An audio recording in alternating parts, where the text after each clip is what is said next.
ফারিয়া, ফারিয়া, দরজাটা খোল।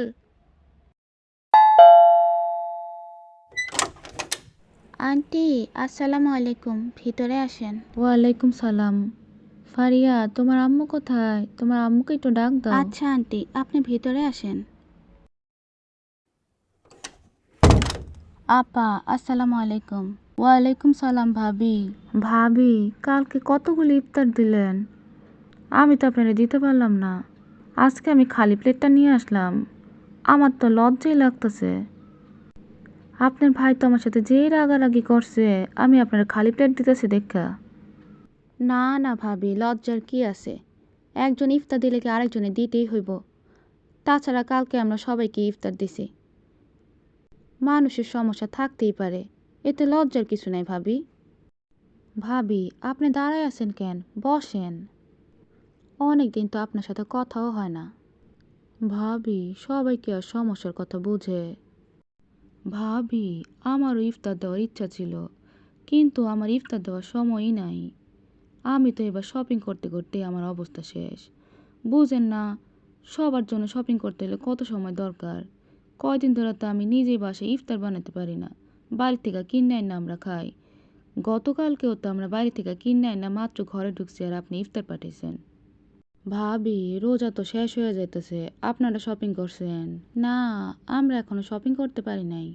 এই তো অন্য সবার জন্য মোটামুটি কিনা হয়েছে, কিন্তু আমাদের জন্য এখনো কিছু কিনতে পারি নাই।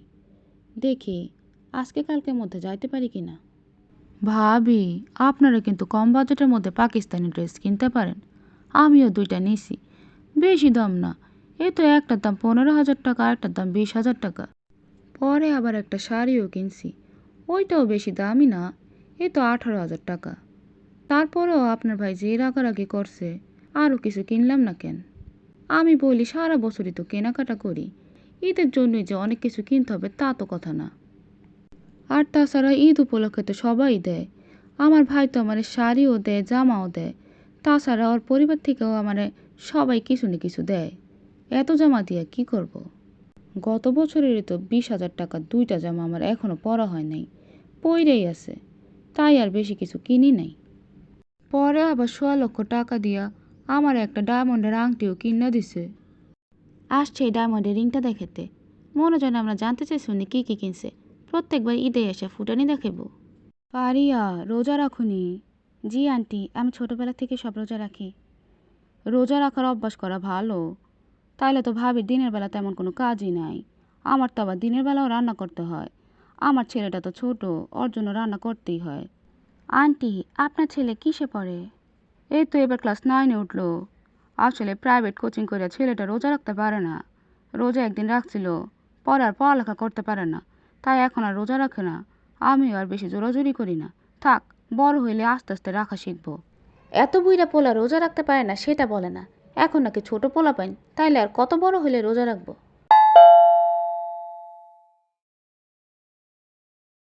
আপু, আম্মু কি তোমাদের বাসায়?